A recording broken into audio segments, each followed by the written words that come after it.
Irmãos, toda palavra de Deus é importante. Mas nessa noite eu quero trazer algo realmente muito profundo. E que talvez, mesmo você vivendo 10, 15, 20, 30, 40 anos de vida cristã, acaba passando desapercebido. Então eu quero que você se atente muito ao que eu vou dizer aqui. E a minha oração é que o Espírito Santo de Deus te encha e amplie a visão de todo o plano e do propósito de Deus que Ele tem para a sua vida. Amém? Abra sua Bíblia no livro de Efésios, capítulo 3. Vou ler a partir do versículo 8 até o versículo 11. Efésios 3, 8 diz assim: ainda que eu seja o menos digno de todo o povo santo, recebi pela graça o privilégio de falar aos gentios sobre os tesouros infindáveis que estão disponíveis a eles em Cristo, e de explicar a todos esse segredo de Deus. O segredo que Deus, o Criador de todas as coisas, manteve oculto desde o princípio. O plano de Deus era mostrar a todos os governantes e autoridades nos domínios celestiais, por meio da igreja, as muitas formas da sabedoria humana, da sabedoria divina. E esse era o propósito eterno que Ele realizou por meio de Cristo Jesus, nosso Senhor. Palavra de Deus. Vou ler de novo o versículo 10. O plano de Deus era mostrar a todos os governantes e autoridades nos domínios celestiais, por meio da igreja, as muitas formas da sabedoria divina. Esse era o seu propósito eterno que Ele realizou por meio de Cristo Jesus, o nosso Senhor. Irmãos, toda analogia ela é falha. Mas imagine você que algum técnico brasileiro aí ressurge das cinzas, sei lá, um Tele Santana, um Zagallo, e ele liga a TV e descobre que o Brasil, a seleção brasileira, não ganha uma Copa do Mundo há décadas. Percebe que o Brasil perdeu o status de ser o país do futebol. Então, para mostrar a supremacia da sua sabedoria e do poderio da sua nação no futebol, ele escolhe convocar um monte de pereba, feito eu, feito o Rafael aqui, que joga nada, acho que joga, mas joga nada. Thiago Rios, que eu vi jogando quarta-feira, meu Deus, tem um pé de gancho, joga bola. Nessa igreja só tem gente ruim, mano. A gente jogou um campeonatinho aqui de campeonato gospel. Quem ganhou foi o Ministério Infantil da Igreja Católica.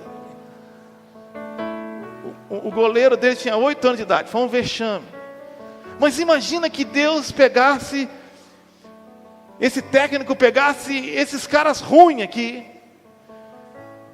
e montasse uma seleção para mostrar a elevância da sua sabedoria sobre os demais e nos conduzisse, apesar da nossa fraqueza total e debilidade, ao título da Copa do Mundo. É exatamente isso que o apóstolo Paulo está falando, que Deus se propôs a fazer, a fim de mostrar a supremacia da sua sabedoria a todos os governantes e dominadores nos céus e na terra. Ele montou um time débil, fraco, debilitado, chamado igreja, para que, por meio de Cristo Jesus, cumprisse o seu propósito eterno. Olha o privilégio que eu e você, que cremos em Jesus, fomos batizados e estamos em comunhão com a igreja, temos de participar. C.S. Lewis, uma vez, fazendo uma analogia parecida, disse que esse propósito eterno do reino de Deus é semelhante a um príncipe que tenta reaver uma ilha que outrora foi do seu reino. E ele embarca de maneira sorrateira, e aos poucos vai chamando esses súditos que estão vivendo debaixo desse imperador para uma sabotagem e reaver o reino de volta para si. Irmãos, nós sabemos que Deus criou esse mundo de maneira perfeita e nos outorgou um privilégio de escolha, de escolher entre servir e obedecer a Deus, e desobedecer a Deus e morrer.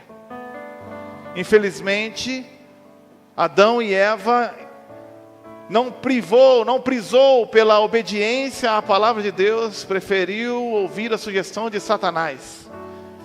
E por causa dessa escolha maldita, o mundo hoje jaz no maligno, vive debaixo de um império das trevas, corrompido, está sendo destruído e degenerado pouco a pouco. Mas Deus, através do seu Filho, da sua obra perfeita e consumada naquela cruz, tem nos convidado a esse processo de sabotagem e restauração da sua criação, da reconciliação, da recriação de todos os seus propósitos eternos. E eu quero falar um pouco a respeito disso, porque isso é muito pouco falado na igreja. E a primeira coisa que eu quero atentar a você é que o plano de Deus é eterno. Ele fala aqui em Efésios capítulo 3 a respeito de um plano eterno de Deus. Esse plano de Deus já existia antes da fundação do mundo. E ele vem acontecendo há gerações e gerações, e por ser eterno, ele não tem fim. Ele vai continuar acontecendo depois da fundação do mundo. O plano de Deus não é algo que ele inventou de surpresa quando Adão e Eva pecou. Nós temos um Deus soberano, onisciente, ou seja, ele não pode aprender nada, não pode receber nenhuma informação nova. Tudo que acontece já sabia, já foi previsto por Deus. Em toda a sua sabedoria, ele já sabia que a humanidade ia cair. E ele projetou esse plano há muito tempo. Em Apocalipse 14 fala que via um anjo cantando o evangelho eterno de Deus. Fala também que o Cordeiro foi imolado antes da fundação do mundo. Então, isso que nós estamos ministrando aqui, isso que nós estamos celebrando aqui, não é um remendo, não é uma remediação da parte de Deus para compensar algo que Ele não estava prevendo. É um plano eterno e soberano de Deus. Agora, qual é o objetivo desse plano? Qual é o objetivo do Evangelho? A gente precisa pensar sobre isso. Por que será que Jesus Cristo morreu e ao terceiro dia ressuscitou? Algumas pessoas acreditam que o objetivo desse plano é simplesmente nos abençoar. De fato, a bênção faz parte do plano de Deus, mas não é o objetivo final. De fato, nós somos abençoados quando nós conhecemos, seguimos, obedecemos a sua palavra. Muita paz tem aqueles que amam a sua lei, para estes não há tropeço. Mas esse não pode ser o objetivo de Deus. Imagina você que Jesus Cristo veio a esse mundo, encarnou, viveu de maneira perfeita e santa, morreu, foi condenado no nosso lugar, ressuscitou para que eu tivesse agora um carro novo. É muito pequeno. Um carro hoje está valendo, amanhã não vale mais nada. Eu bati o meu carro na FIP, estava 50 mil em janeiro. 50 mil em janeiro. O seguro vai me pagar amanhã 35 mil. Olha que tragédia, 15 mil a menos. Hoje vale, amanhã não vale mais nada. E 35 mil comprava um carrinho bom. Agora, irmão, o que nós vamos comprar? Tem misericórdia de nós. Por essa causa eu me ajoelho. Oh Senhor, faz aparecer para mim um Corolla 2016 automático com 30 mil quilômetros. Ah, vá tomar banho, irmão. Eu não perco um minuto orando porque eu estou sem carro. Como diz o Paul Washer, eu oro e choro porque eu ainda não sou parecido com Cristo Jesus. Jesus não morreu para me dar um carro. Então alguns podem dizer, então ele morreu para nos salvar. A salvação faz parte do plano de Deus. Mas a salvação não é o objetivo final, meu. Pensa um pouquinho. Se Deus morreu para me salvar do quê? Do inferno? É só não fazer o inferno, pronto, acabou. Ah, seria obrigado a fazer o inferno. Não, ele morreu para me levar para o céu. Então por que ele me fez nascer nessa geringonça aqui? Me fazia já um anjo celestial, pô. Fazia todo mundo morrer no parto. Vamos direto para a glória. Não, não é o objetivo. Faz parte do projeto, mas não é o objetivo. O texto fala que o plano de Deus era mostrar a todos, por meio da igreja, as muitas formas de sabedoria divina. Muitas formas de sabedoria divina. Tudo que acontece, as coisas boas, as coisas ruins, são formas desse Deus insondável manifestar a sua beleza, a sua glória, o seu esplendor de sua sabedoria. Ele criou o mundo para mostrar como ele é sábio. Você vai estudando o movimento dos planetas e do sistema solar e vai vendo como a lua vai girando em torno da terra e a terra vai girando em torno do sol e o sol vai girando em torno do centro da galáxia e vai se movimentando de maneira macro e perfeita a milhares de quilômetros por hora, sem falhar nunca, a milhares de anos, havendo dia, havendo noite, havendo sol, havendo chuva, porque ele é perfeito, ele é lindo, ele é maravilhoso. Ele é bom. Você olha no micro ali, na genética, no DNA, dentro dos cromossomos e vai vendo a perfeição da beleza de Deus em cada detalhe da criação. Mas infelizmente com o pecado veio a queda e com a queda veio a morte. E agora, irmão, com toda essa adversidade que há, Deus achou ou projetou uma maneira ainda mais espetacular de mostrar a sua sabedoria. É pegando pessoas vítimas dessa queda, oriundas da dor, do pecado e de todo tipo de injustiça, para que através de nós manifestasse a grandeza da sua sabedoria. Eu imagino, irmãos, que para um técnico, Rafael, montar um time que tem eu, você, Ed Carlos, Thiago Rios, Arex, que não toca a bola para ninguém. Cadê o abençoado? Não toca a bola, não toca a bola. O Otávio, o Kaique e o Arnaldo no gol. E fazer a gente ganhar um campeonato, esse cara tem que ser o supra-sumo da inteligência estratosférica humana. Porque não tem como. Ele sabe que a bola vai vir em mim e eu não vou dominar. E se eu dominar e tentar girar, o meu centro de gravidade deslocado da barriga vai fazer eu cair. Eu fiz um lançamento bonito, o Rafael viu, mas quando eu fiz o lançamento, a barriga puxou. E eu fui caindo.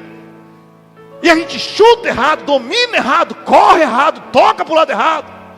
Como fazer esse bando de erro, numa sequência infindável de tragédia, de desgraça, se formar em um gol? Tem que ser muito bom. O que eu estou tentando te dizer é que Deus executa esse plano de forma ainda mais magistral, demonstrando a sua sabedoria, quando decide ganhar o jogo, usando pessoas como eu e como você. É como se ele falasse para o diabo assim, porque ele podia criar o mundo, recriar o mundo assim, ó, haja luz de novo, não haja pecado, não haja dor, mas não, é um Deus de processo. Ele podia ter criado o mundo num dia só, e haja tudo, e houve tudo, mas ele gosta de respeitar processo. Ensina eu e a você a respeitar os processos e viver a cada dia. E agora, por meio desse mesmo processo, demonstra a sabedoria de sua glória, a nos fazer sermos coparticipantes do seu plano e projeto eterno. Tem alguém entendendo o que eu estou falando, irmão? Agora, como o Senhor nos conecta com esse plano eterno? Abra sua Bíblia em Gênesis capítulo 12. O Senhor cria o mundo de maneira perfeita. O primeiro casal escolhe desobedecer. Os primeiros irmãos se matam. O bonzinho morre. O injusto permanece vivo e multiplicando. A humanidade entra fora do eixo, numa situação incontrolável. Deus escolhe uma família, mas ainda essa família herdeira desse ambiente. E decide começar tudo de novo. Mas a sequência de tragédia continua. A injustiça, o mal, a morte. E de repente, Deus começa no capítulo 12 de Gênesis a executar novamente o seu plano eterno, escolhendo aleatoriamente um homem para conectá-lo a esse propósito.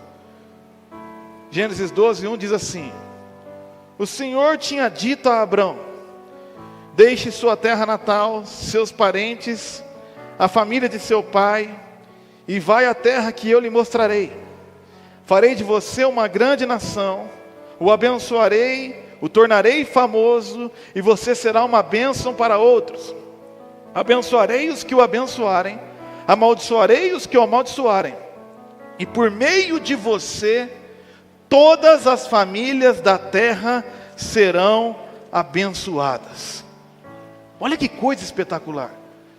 O cara está lá vivendo a sua vida em Ur dos Caldeus, no mesmo sistema, e todo mundo vivendo da mesma forma. De repente esse príncipe, o rei dos reis, aparece para ele, o convidando para esse plano de sabotagem.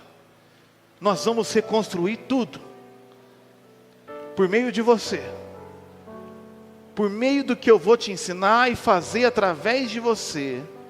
Nós vamos sabotar o sistema desse mundo, e você vai abençoar todas as famílias da terra.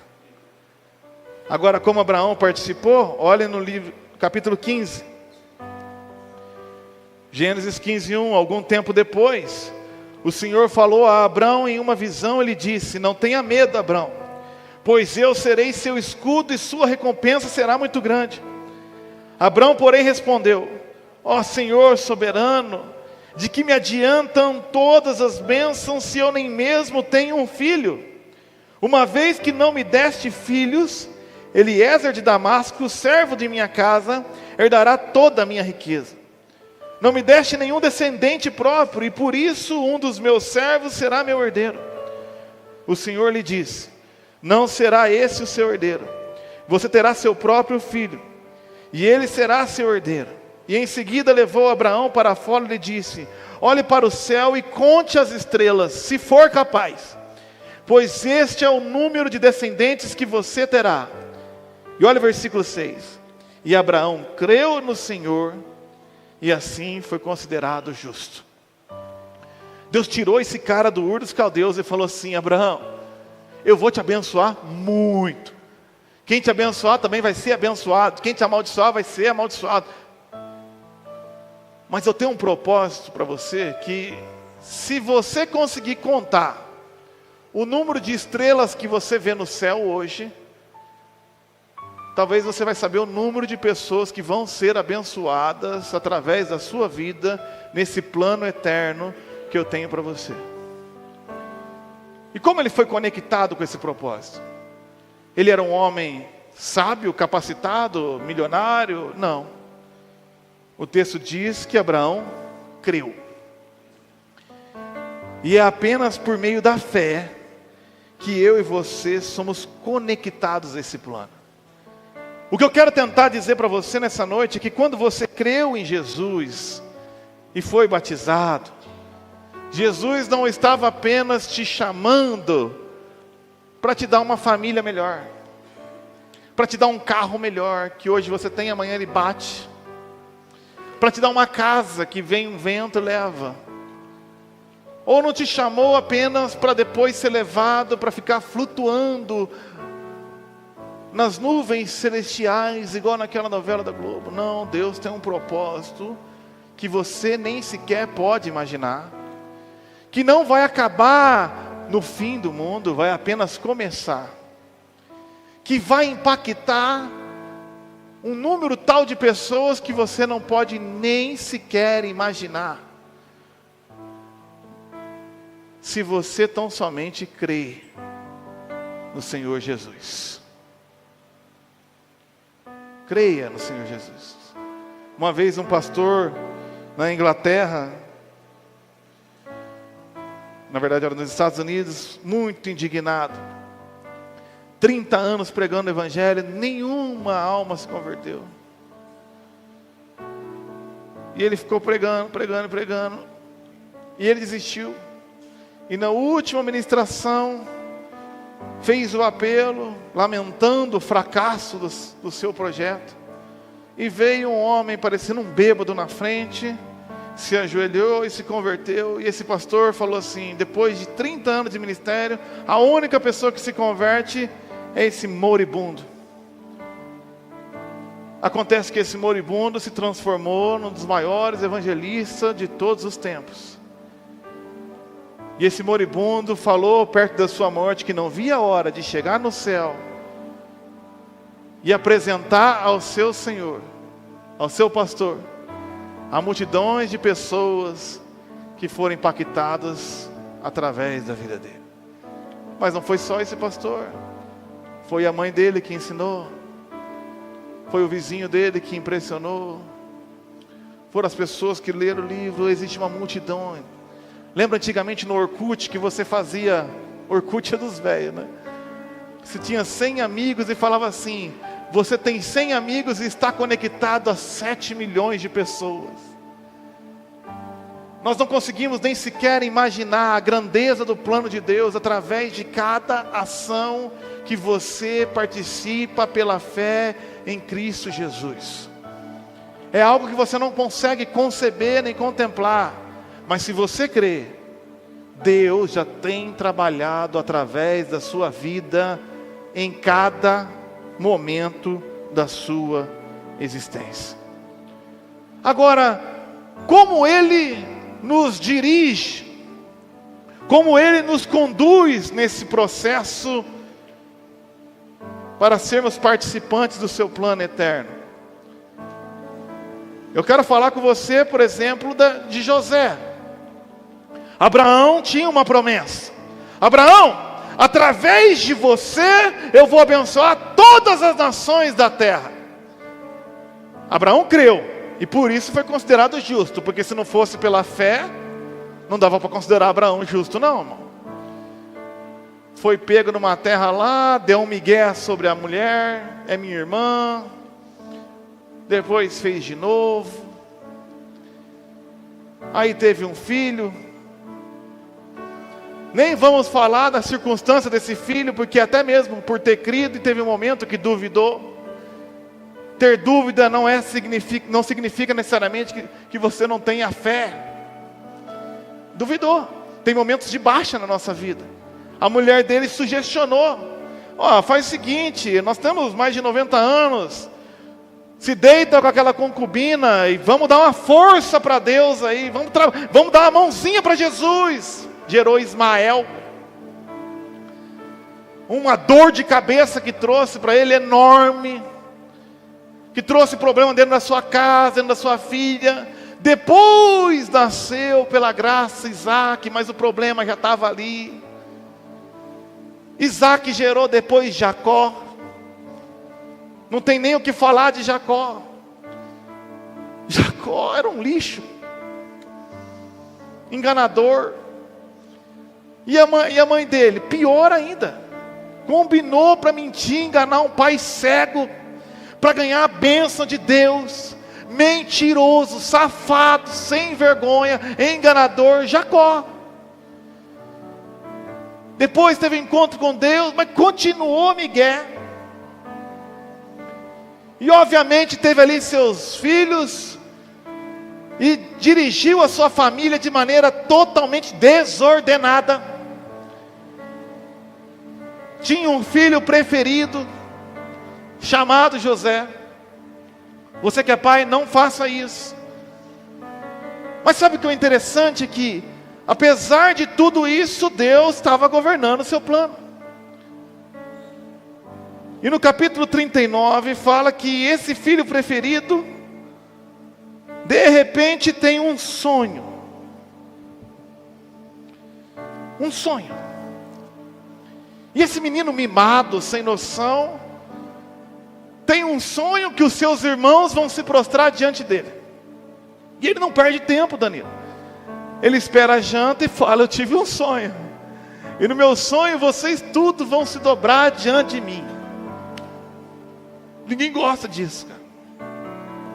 E o texto fala que além de ser um mala, ele era um fofoqueiro. Ele gostava de contar para o pai as coisas erradas que os irmãos faziam.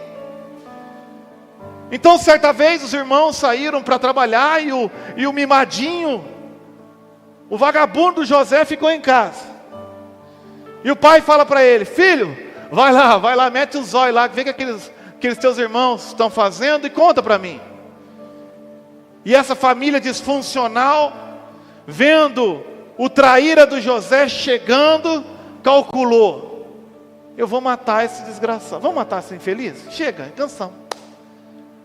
Os descendentes da reconciliação, aqueles que vieram para desfazer o que Caim fez, decidiram: vamos matar também.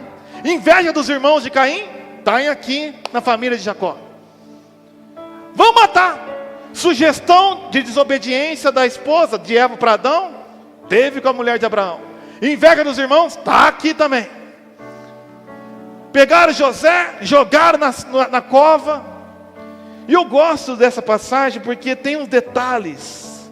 Quando você vai ler na Bíblia, você tem que ler os detalhes. E em Gênesis 39 diz assim: quando José... 39 não, foi antes. 37, versículo 25. Mais tarde, quando se sentaram para comer, viram ao longe uma caravana de camelos vindo em sua direção. Era um grupo de negociantes ismaelitas que transportavam especiarias e bálsamos. Então Judá falou no 26: então em vez de matá-lo, vamos vendê-lo. Olha que coisa. Deus começou a usar o erro de Abraão para garantir a promessa para quem? Para Abraão. Vira uma caravana de ismaelitas. E depois, no 39, fala que quando ele chegou com essa caravana, foi vendida a Potifar. E nós vamos vendo a providência de Deus, porque Deus já tinha decretado uma fome em toda aquela região em alguns anos a seguir. E essa fome ia acabar com toda a família de Judá. E se acabasse com a família de Judá, falhava na promessa com Ismael. E se falhasse com a promessa de Ismael, falhava com a promessa com Abraão. E Deus garantiu que de Abraão ia vir a bênção para todas as nações. Deus falou. Então ele pega o erro de Abraão, chamado Ismael, e salva o erro dos filhos de Judá, chamado José, e conduz injustamente para a casa de Potifar. E ele fica ali. Segundo o texto, no versículo 2, 39, mas o Senhor estava com José, ali como escravo. Será que Deus está comigo nessa situação? O Senhor estava com José. Por isso ele era bem sucedido em tudo que fazia, no serviço da casa do seu senhor.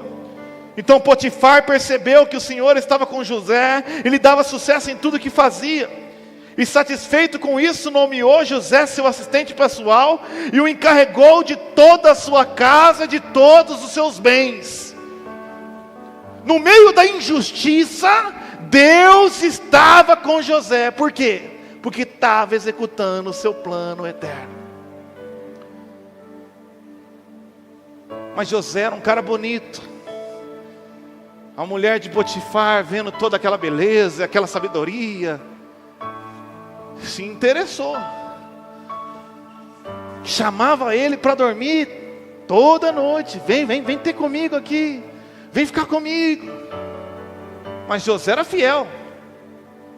Você pode imaginar. Uma vez que eu estou obedecendo, nada de mal pode me acontecer, ou nada fora do padrão pode me acontecer. Eu vou obedecer. E por obedecer, certo dia, ela forçou José, que no ato de obediência extrema, fugiu. E ela agarrou a túnica. Fugiu, olha que cara honesto. Ele disse: eu não posso fazer isso contra o meu Deus. O cara estava lá como escravo, trabalhando diligentemente. Podia pensar: agora eu vou aproveitar, quer saber de uma coisa? Deus se esqueceu, Deus me mostrou um sonho, que os outros se prostram diante de mim. Eu sou um escravo desse Zé Ruela, desse Potifar. A mulher dele quer ficar comigo, vou aproveitar. Mas não, ele foi fiel. E o que aconteceu? Ela mentiu, contou para Potifar, jogaram na prisão. Injustiça. E no Salmos 13 aqui: até quando, Senhor? Até quando tanta injustiça? Os corruptos estão reinando. Os caras estão comprando voto por aí. Se você faz o certo, se dá mal. Se você é honesto, quebra a cara. Será que vale a pena continuar sendo crente? Eu obedeci e agora sou prisioneiro. Mas José não via assim, porque José via Deus guiando o seu plano eterno em cada uma de todas as suas circunstâncias. Então José foi preso. E o texto diz, no versículo 20 ainda de 39, pegou José e o lançou na prisão onde ficavam os prisioneiros do rei, e ali José permaneceu. Não teve aquela história que a gente canta por aí, não, de cantar e as grades cair, terremoto vai acontecer. Não teve terremoto nenhum, ele permaneceu. Mas olha que interessante o versículo 21. Mas o Senhor estava com ele na prisão e o tratou com bondade. Fez José conquistar a simpatia do carcereiro, que em pouco tempo encarregou José de todos os outros presos. O Senhor estava na prisão com José. O Senhor estava nesse projeto com José. O Senhor projetou essa injustiça. O Senhor projetou. E ele ficou lá, mantendo a sua comunhão com Deus. De tal forma que de repente 2 altos oficiais do rei foram lançados na cadeia, tiveram um sonho, e José acertou em cheio. Pá! Em 3 dias você vai viver. vai ser retornado ao seu propósito. É o tipo de profecia que a gente gosta de ouvir por aí.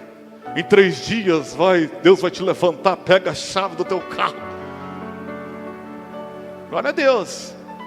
Eu só sinto falta do resto das profecias, porque veio outro, o cara falou assim, pô, esse profeta é dos bons, ele falou que em 3 dias eu vou voltar para o meu emprego. E falou assim, e eu? Ah, você também, em 3 dias vai morrer, enforcado. Eu estou com saudade dessas profecias.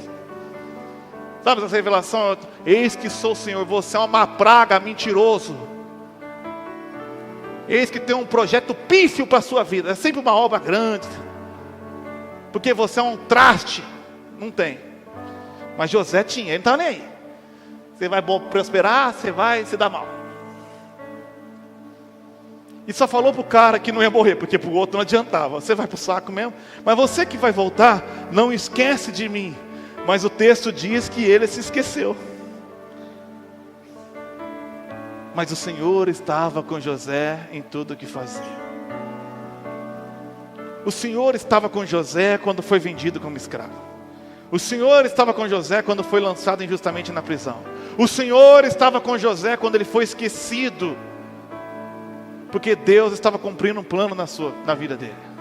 O Senhor estava com você quando se esqueceram de você. O Senhor estava com você quando falharam e foram injustos com você. O Senhor estava com você quando te sacanearam. Pois Ele tem um plano perfeito que está guiando em cada detalhe da sua e da minha vida. Romanos 8 fala que Deus faz todas as coisas cooperar para o bem. Todas as coisas. E de repente, o faraó tem um sonho. Não consegue interpretar. O garçom se lembra. Meu Deus, esqueci, tem um cara chamado José. E o resto da história você sabe.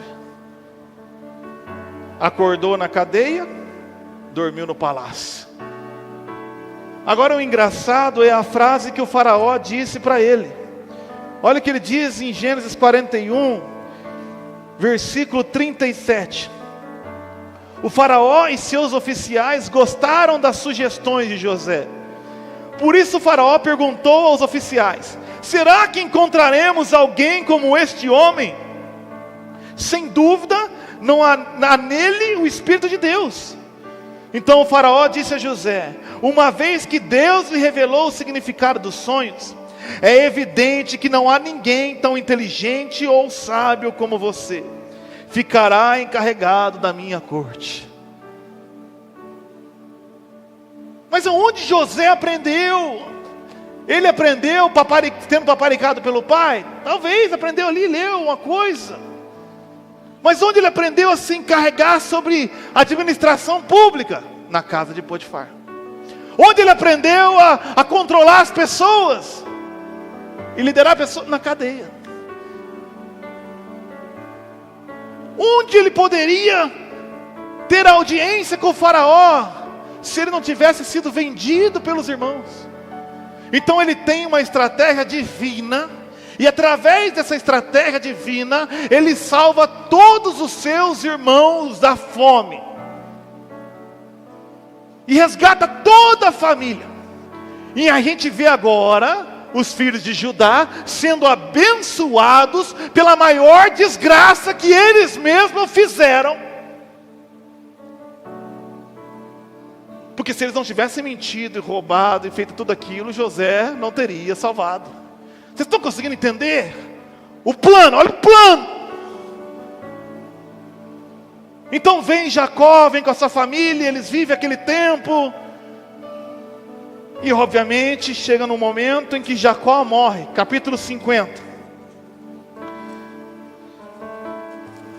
Jacó morre. E depois de sepultar Jacó, os irmãos ficam preocupados. Ai, agora vai pegar. Agora José vai. Tem sabor de mel. Tem sabor de mel. A minha vitória é agora. Beijinho no ombro. Agora eu vou me vingar. Agora eu estou no trono e vocês da plateia, suas pragas, vocês vão se dar mal.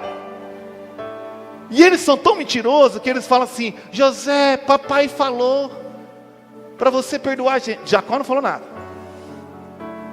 Por favor, não nos matem. Então lá no versículo 19, olha isso aqui. José, porém, respondeu: não tenham medo de mim. Por acaso sou Deus para castigá-los? Vocês pretendiam me fazer o mal. Responsabilidade. Vocês pretendiam. Eu não estou amenizando o erro de vocês. Vocês pretenderam me fazer o mal. Vírgula. Mas Deus planejou tudo para o bem. Colocou-me neste cargo para que eu pudesse salvar a vida de muitos. Você consegue ter essa visão?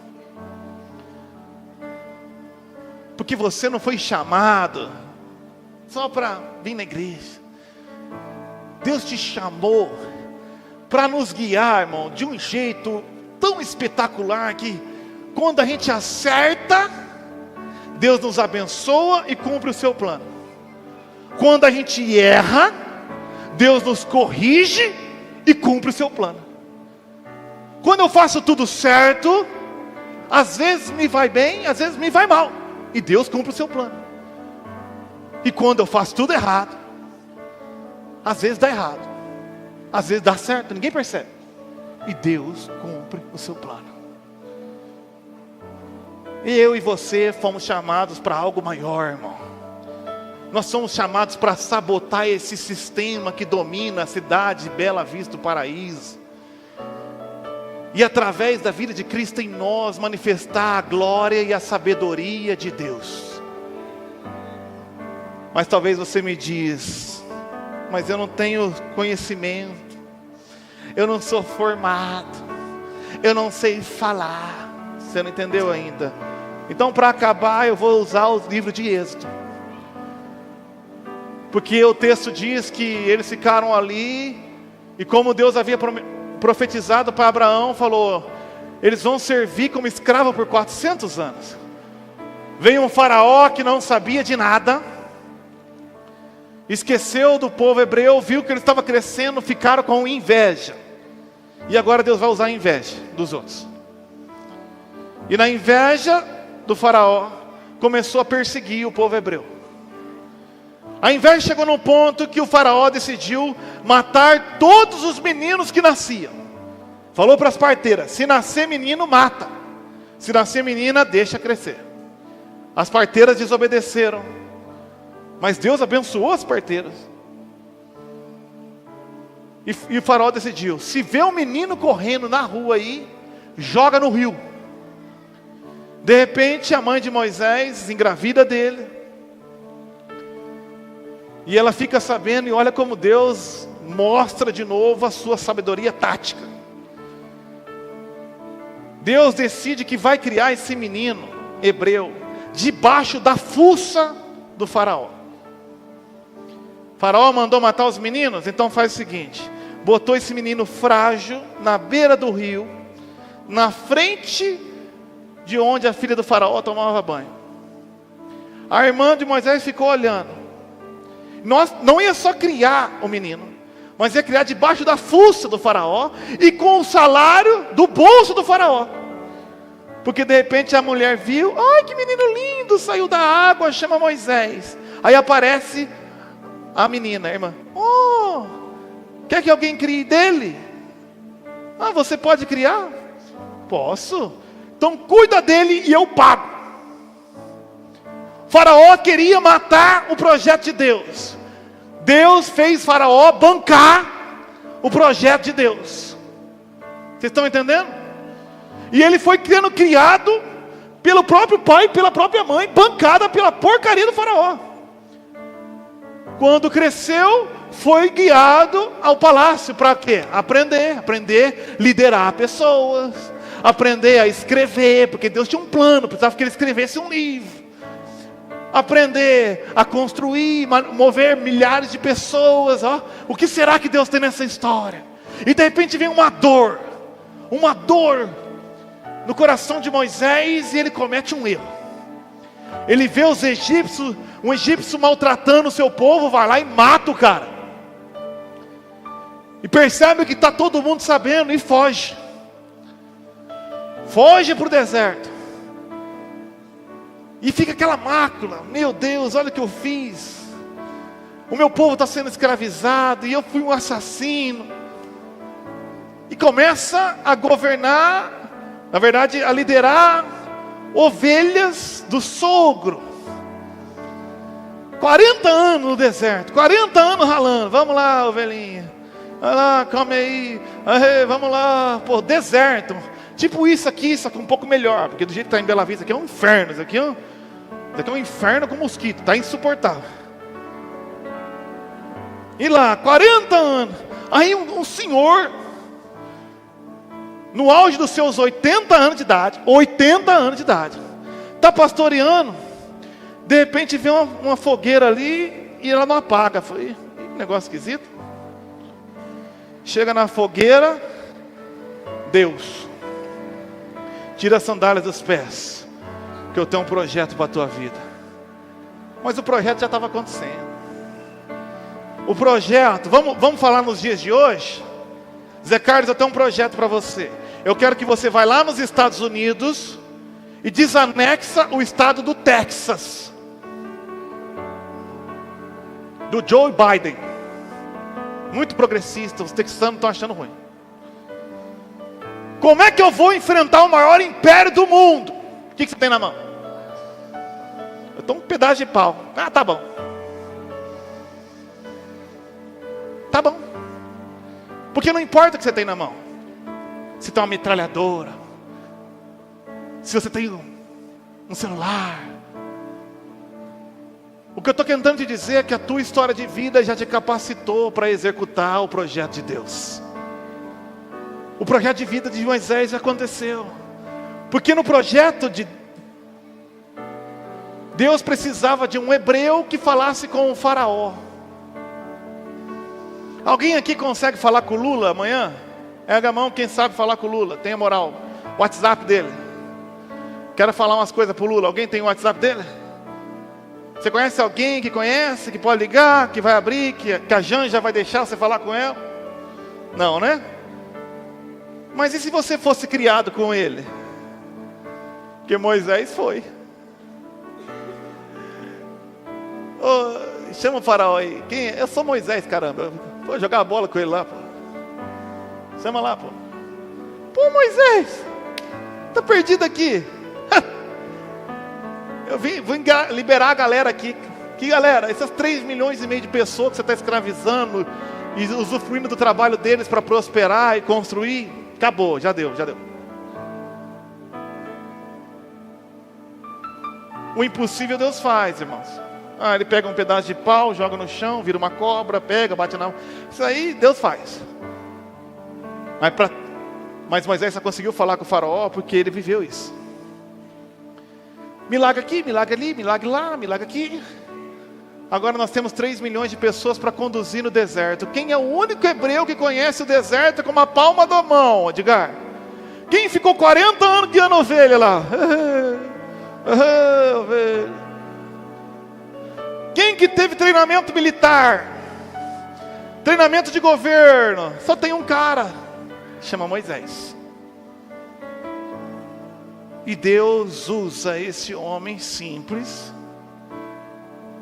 para ser marcado na história, porque a história de vida dele marcou-se para exercer uma função que só ele pode fazer. Existem dores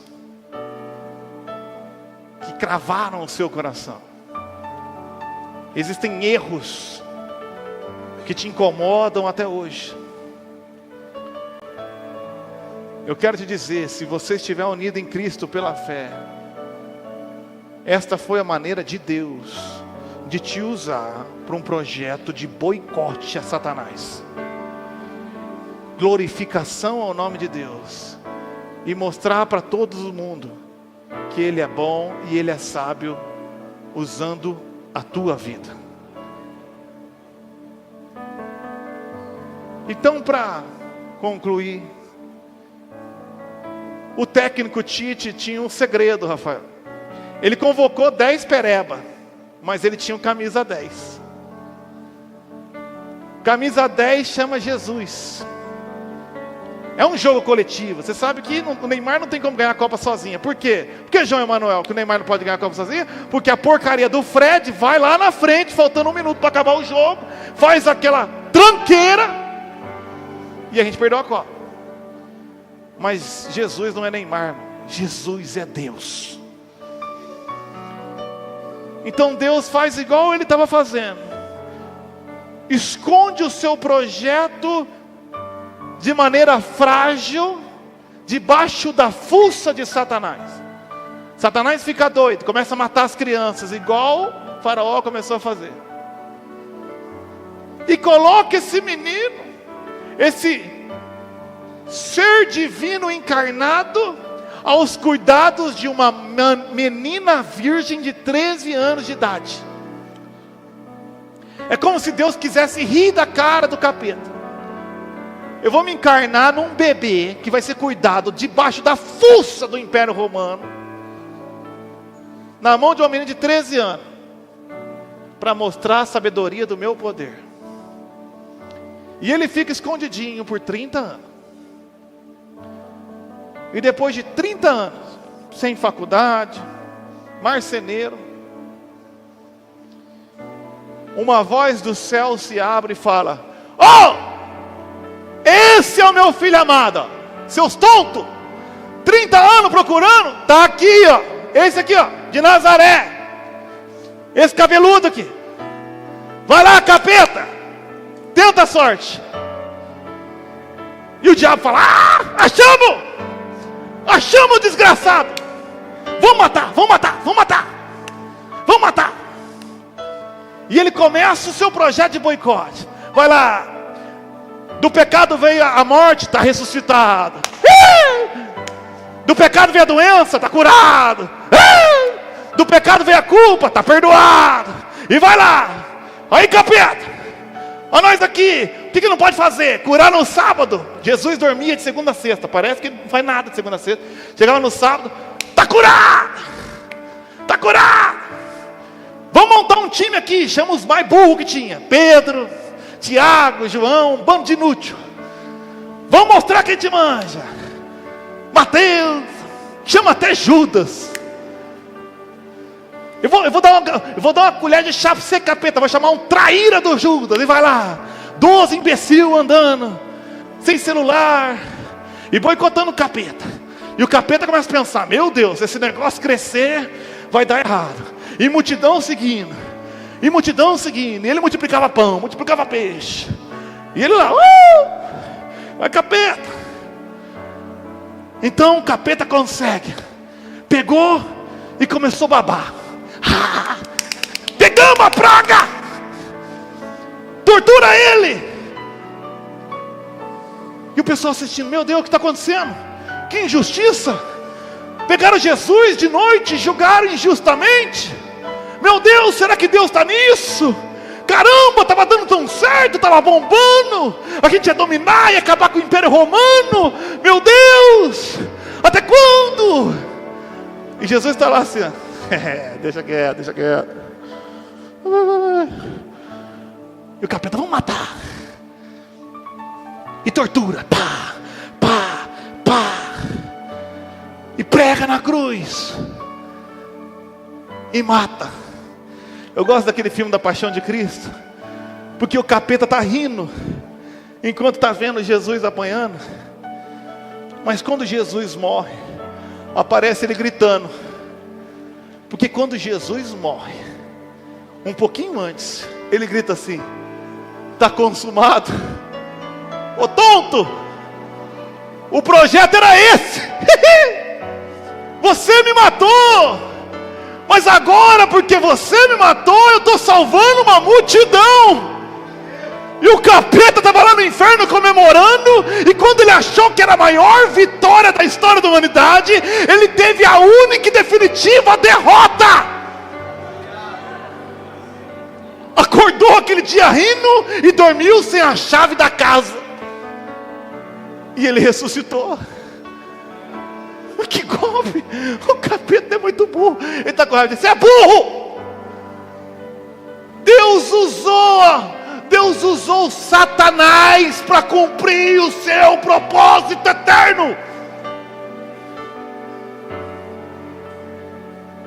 E depois Ele inundou, através do seu Espírito, nos seus discípulos. E falou: não é por partido político não. Não é por maçonaria não. Não é Rotary. Não é projeto de governo. É pela igreja. É pela igreja. Pela igreja que nós vamos manifestar as multiformas da sabedoria divina. Pois eis que estou convosco todos os dias.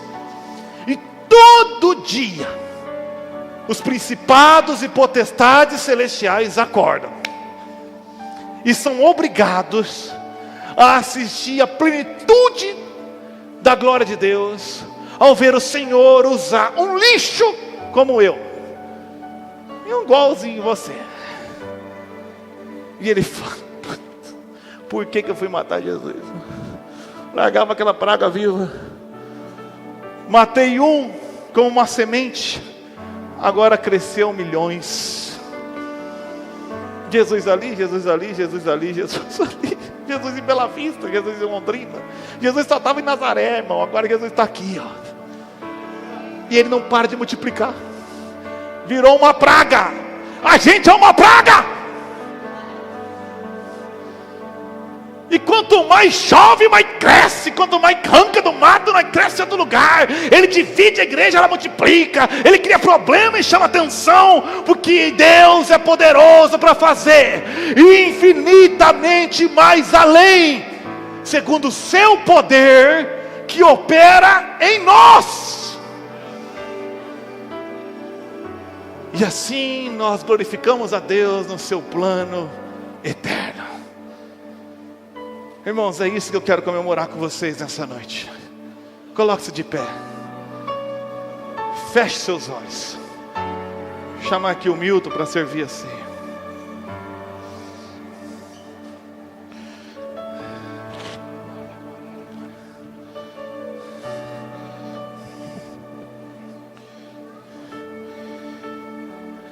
Você crê em Jesus?